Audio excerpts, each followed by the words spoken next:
नमस्कार, मैं हूँ ऋतु गुलाटी और स्वागत है आपका हमारे खास प्रोग्राम एस्ट्रो ज्ञान बाय विशाल गुप्ता में, जहां मेरे साथ इस समय मौजूद हैं जाने माने एस्ट्रोलॉजी विशेषज्ञ मिस्टर विशाल गुप्ता, जो आपकी तमाम तरह की ज्योतिष से रिलेटेड समस्याओं का समाधान करेंगे। तो आइए शुरू करते हैं आज का प्रोग्राम। विशाल जी, और आज के खास प्रोग्राम में हम बात करेंगे शादी की।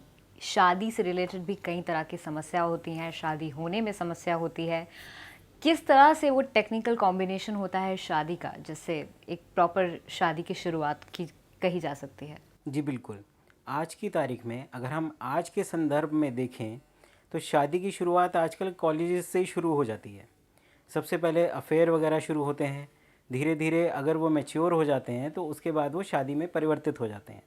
तो सबसे पहले हमें ये देखना पड़ेगा कि हॉरोस्कोप के अंदर अफेयर से रिलेटेड क्या कॉम्बिनेशन आ रहे हैं। किसी भी हॉरोस्कोप में अफेयर से संबंधित कॉम्बिनेशन देखने के लिए हमारे को 5वां, 8वां और 12वां घर देखना पड़ता है। तो सबसे पहले हम ये देखें कि किस समय किसी भी हॉरोस्कोप में 5, 8 और 12 का कंप्लीट कॉम्बिनेशन आ रहा है। अगर उसके साथ में 4 का भी कॉम्बिनेशन आ रहा है, चौथा घर भी एक्टिवेट हो रहा है, तो इसका मतलब ये है कि आपका अफेयर है लेकिन अभी सीक्रेटिव है, बहुत कम लोगों को पता है या किसी को पता ही नहीं है। लेकिन जैसे ही उसमें 6 लगता है तो वो ओपन हो जाता है, लोगों को पता लग जाता है। अब आप ये देखें कि आने वाली दशाओं में, अंतर दशाओं में क्या 5, 8, 12 लगातार बिना 6 के आ रहा है? अगर आ रहा है तो ये अफेयर लगातार चलता रहेगा।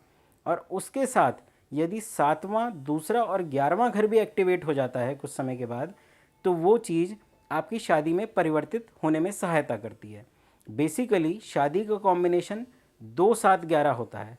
दूसरा घर, 7वां घर और 11वां घर। दूसरा परिवार का घर, 11वां पत्नी या पति का घर और 11वां उसके लाभ का घर। तो जब तक ये तीनों एक्टिवेट नहीं होते हैं तब तक शादी की संभावना नहीं बनती है। तो हमें ये देखना होता है हॉरोस्कोप में कि 2, 7, 11 का कंप्लीट कॉम्बिनेशन कब आ रहा है। अब साथ में बहुत से लोग ये पूछते हैं कि लड़की कैसी होगी, लड़का कैसा होगा, कहाँ से शादी होगी।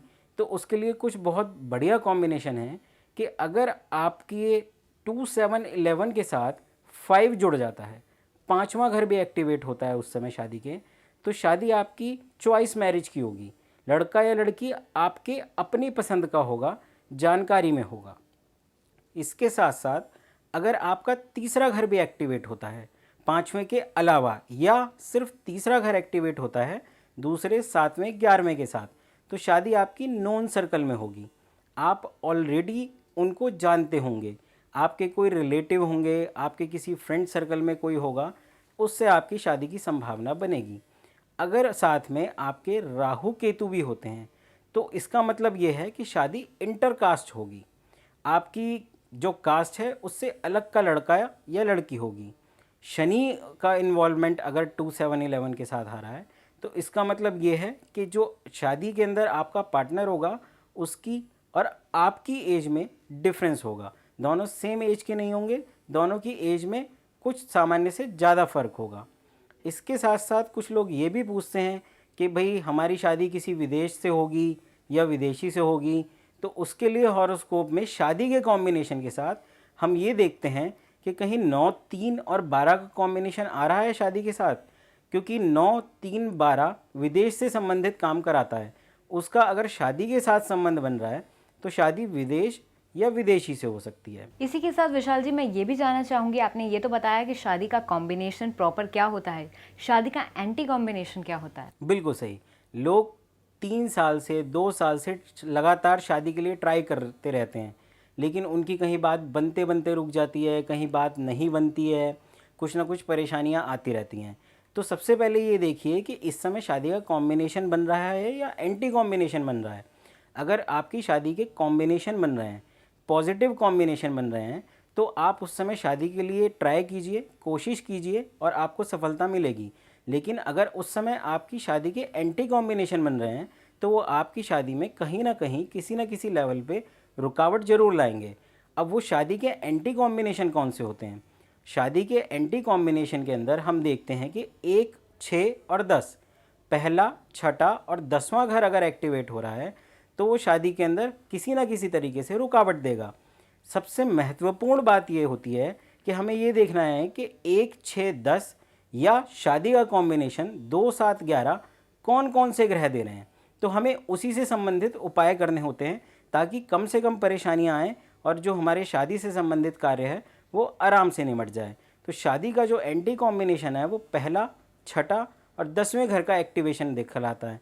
तो अगर इस दौरान जब आप शादी के लिए कोशिश कर रहे हैं, बाहर जा रहे हैं, लड़का देख रहे हैं या लड़की देख रहे हैं और इस दौरान आपके हॉरोस्कोप में 1, 6, 10 का कॉम्बिनेशन लगातार आ रहा है, तो उस समय आप कितनी ही कोशिश कीजिए, आपकी शादी में कुछ ना कुछ रुकावट आएगी ही आएगी। रिश्ता होने में कुछ ना कुछ परेशानियां होंगी ही होंगी। तो आप वो समय देखें जब आपकी शादी में 2, 7, 11 के कॉम्बिनेशन आ रहे हैं और उस टाइम आप जाकर के एफर्ट करेंगे तो आपको ज़रूर सफलता मिलेगी। जी हाँ, शादी का कॉम्बिनेशन और एंटी कॉम्बिनेशन क्या है ये हमें बताया विशाल जी ने। यहाँ पर लेते हैं एक छोटा सा ब्रेक। ब्रेक के बाद भी शादी से रिलेटेड जितनी भी आपकी समस्याएं हैं उनके समाधान के साथ जल्द हाजिर होते हैं।